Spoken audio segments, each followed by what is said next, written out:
আশা করি সবাই ভালো আছেন। আমিও অনেক ভালো আছি। আপনারা জানেন আমি এখন কোথায়? আপনারা জানেন না আমি কোথায়? আমি এখন আসি এই দেখেন ফটিকছড়ি এলাকায়। এটা কোথায়? আসলে কোথায়? এটা আমাদের লক্ষ্মী। কি অসম্ভব সুন্দর একটা জায়গা, যা বুঝতেই পারবো না আপনাদের। জানো এটা কোথায়? ফটিকছড়ি এলাকায়। ওই যে দেখছেন ওইটা কি? ওইটা কি হয়েছে? এটা হচ্ছে বেরি। কি বেরি?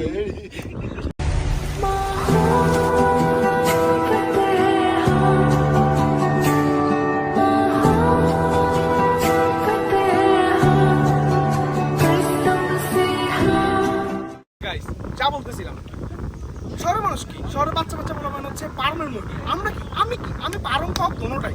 তার মানে আমি কি? আমি কি? আমি সোনালি কক। আর ওই কি? ওটা দেখছেন? ওটা চিক না, ওটা কোনো ককের মধ্যেই পড়ে না। ওটার নাম বানু।